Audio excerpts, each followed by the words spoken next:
Do you ever remember the day you actually realized you were fat?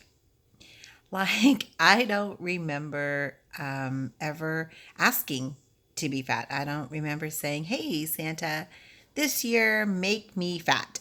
Um, but somehow over my life, I can't ever remember a time that I wasn't dieting.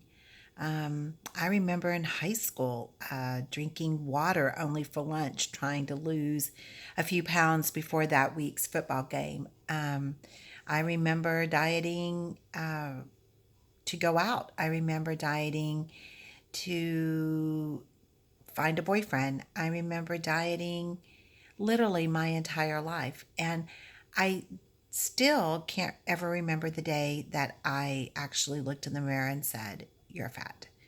Um, but I am, or I was, or I'm working on it. I'm not sure which it is, but um, I'll never forget just a couple of years back after being diagnosed with congestive heart failure and seeing my chart at the doctor's office and seeing the word obese.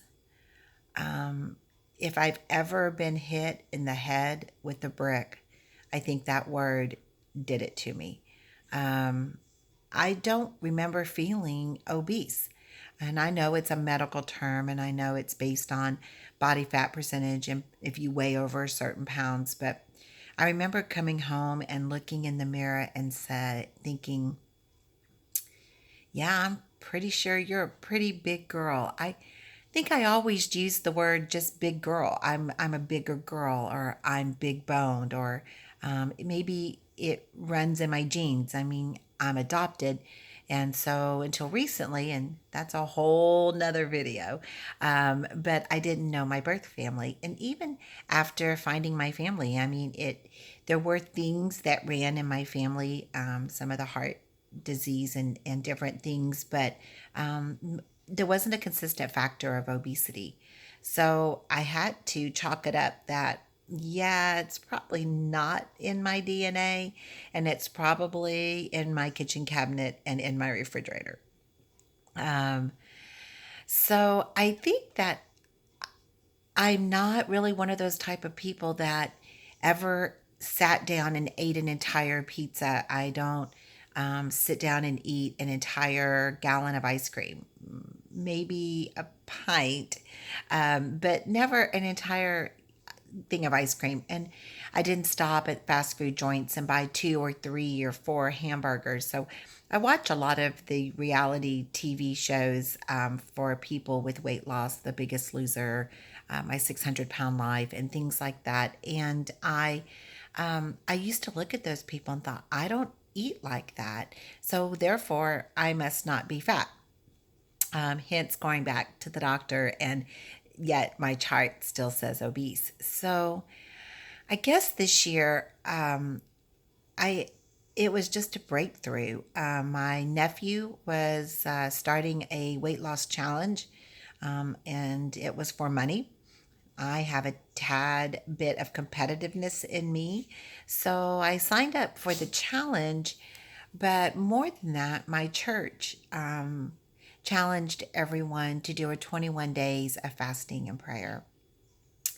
And I've done that before with my church, a different church that we were going to. We also had fasting and prayer times of the year. And I had done that too.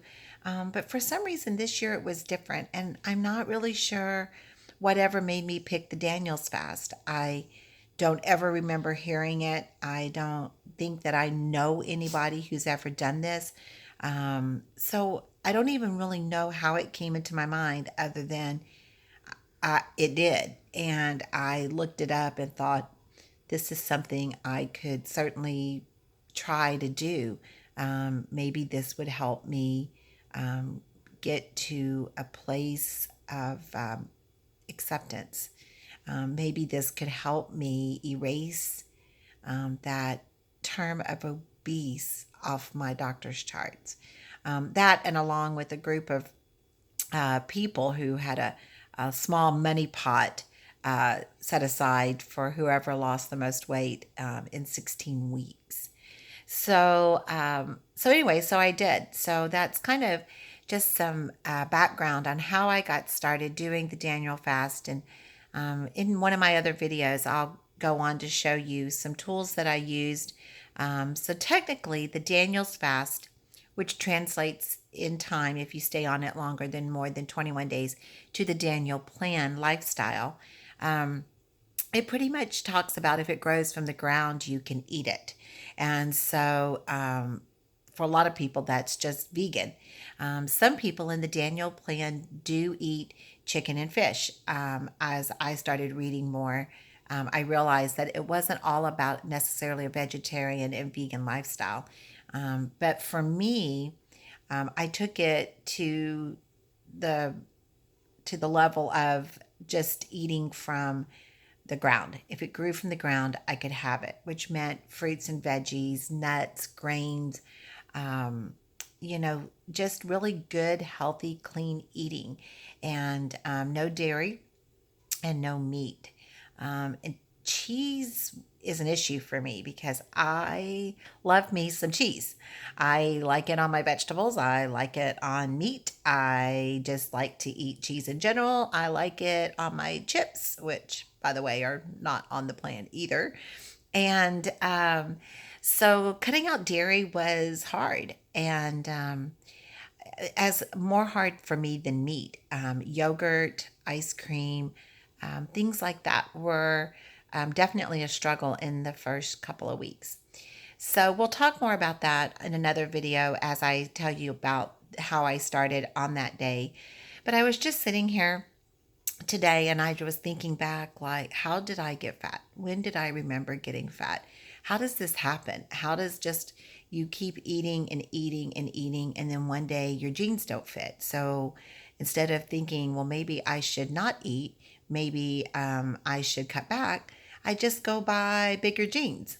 I go buy bigger tops. Oh, I think my phone's dying. So I just got real dim all of a sudden, and it is at candlelight. So anyways, we'll take this up another time. I just kind of wanted to post a little something for food for thought. If you can think back to when you actually realized that you were at a point of being fat. And I use that term just because it's raw and because I can't sugarcoat um, the numbers on the scale and the note in the doctor's chart. And it is what it is.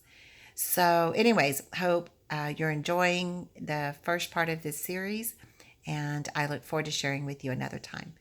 Have a great night. Bye.